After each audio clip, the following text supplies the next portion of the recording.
Électrochoc, le podcast des électrons libres.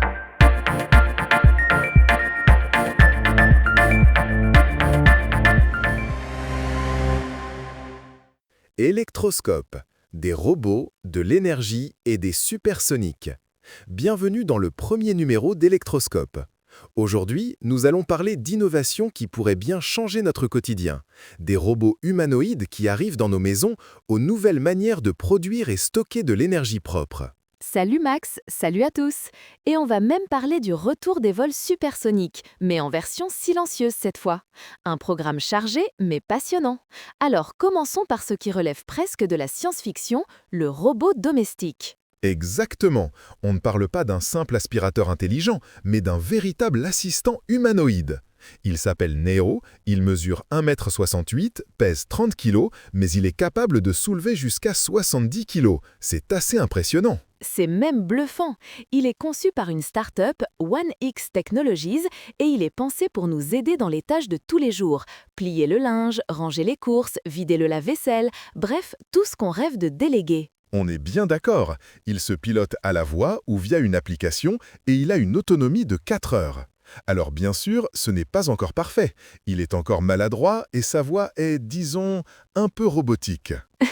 Le charme d'un réfrigérateur constipé, c'est ça ? Mais ce qui est fascinant, c'est son mode d'apprentissage.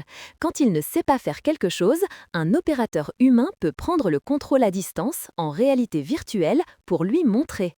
Et l'IA du robot intègre ensuite cette nouvelle compétence. C'est une approche très intelligente. Évidemment, ça soulève des questions de vie privée, même si l'intervention humaine nécessite un accord explicite. Mais il faut voir Neo pour ce qu'il est, la toute première génération d'une révolution. Absolument. Il faut se souvenir des débuts de l'informatique ou des premiers téléphones portables. En quelques années, les progrès ont été exponentiels. L'IA a changé nos vies en à peine 3 ans. On peut parier que d'ici 5 ans, ces robots seront bien plus évolués et accessibles. On est vraiment à l'aube d'une nouvelle ère pour l'assistance à domicile. Mais passons à un autre domaine crucial, l'énergie. Comment rendre les renouvelables plus fiables ? Une start-up française, Epir, a une réponse très concrète. L'idée est simple mais géniale, stocker l'énergie non pas dans des batteries chimiques, mais sous forme de chaleur. Comment ça marche exactement ? Quand il y a un surplus de production d'électricité solaire ou éolienne, et que les prix sont donc très bas, Epir utilise cette électricité pour chauffer des briques de céramique à très haute température, jusqu'à 400 degrés. Et cette chaleur est stockée dans des conteneurs super isolés, j'imagine. Exactement. Et dès qu'un industriel a besoin de chaleur pour ses processus, dans la papeterie, la chimie, l'agroalimentaire, Epir peut la lui restituer à la demande. Ça permet de remplacer directement les chaudières à gaz ou au fioul. C'est une solution de décarbonation très directe pour l'industrie, qui est un énorme consommateur d'énergie fossile. Et c'est une technologie qui est déjà là, fonctionnelle, sans attendre une batterie miracle. C'est ça qui est enthousiasmant. C'est modulaire, rapide à déployer et ça prouve qu'on a déjà des solutions pour le stockage d'énergie à grande échelle. De la chaleur stockée, on passe à la chaleur des profondeurs de la Terre. La géothermie fait aussi des pas de géant, n'est-ce pas ? Oh que oui! Une start-up américaine, Mazama Energy, vient de battre un record mondial en atteignant 331 degrés dans un système géothermique. C'est une température phénoménale qui ouvre des perspectives immenses. Et comment ont-ils réussi ? La géothermie profonde a longtemps été un défi technique. Ils ont utilisé une technologie innovante appelée Thermal Lattice pour créer un réservoir artificiel en profondeur. En gros, ils forent très précisément, puis activent la roche chaude pour créer un réseau de fissures. On y injecte de l'eau qui se transforme en vapeur sous l'effet de la chaleur intense et cette vapeur fait tourner une turbine pour produire de l'électricité. L'avantage, c'est que c'est une énergie totalement propre, stable, disponible 24 heures par jour, 7 jours sur 7, contrairement au solaire ou à l'éolien.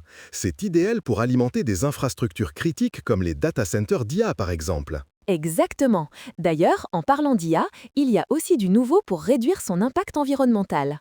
Amazon, via sa filiale AWS, a lancé un projet pour optimiser ses pulses dédiés à l'IA, les Trainium 2. Et le résultat, c'est moins de consommation d'énergie. Oui, et surtout moins de consommation d'eau.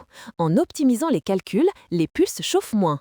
On parle d'une réduction de 30 à 40% de la facture thermique, ce qui diminue drastiquement les besoins en refroidissement et donc en eau. C'est une excellente nouvelle. C'est super de voir que la performance et la sobriété peuvent aller de pair. Allez, pour finir, envolons-nous un peu. Le Concorde a un successeur? Un successeur très silencieux.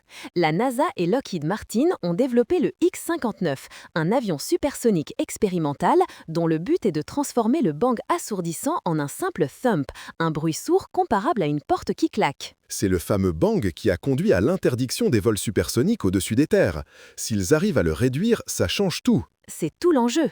Le design de l'avion est incroyable. Il est très effilé, avec un nez de 12 mètres de long qui est conçu spécifiquement pour briser les ondes de choc avant qu'elles ne fusionnent et ne créent le bang. Le premier vol a été un succès. Quelle est la suite? Les prochaines étapes sont de le pousser jusqu'à sa vitesse de croisière Mach 1.4 et surtout de le faire voler au-dessus de plusieurs villes pour mesurer la réaction des habitants. Si les données sont concluantes, cela pourrait convaincre les autorités de lever l'interdiction. Et on pourrait à nouveau rêver d'un New York-Londres en moins de 4 heures. C'est fou de penser que cette technologie, qu'on croyait enterrée avec le Concorde, pourrait renaître de ses cendres, mais de manière bien plus respectueuse. C'est la preuve que le progrès ne s'arrête jamais. Qu'il s'agisse de robots, d'énergie ou d'aviation, on trouve toujours des solutions plus intelligentes et plus durables. Un futur résolument optimiste. C'est tout pour ce premier numéro d'Electroscope. Merci de nous avoir écoutés et à très bientôt pour un nouveau tour d'horizon des innovations qui façonnent notre avenir. À bientôt! Soutenez les électrons libres. Abonnez-vous sur lel.media.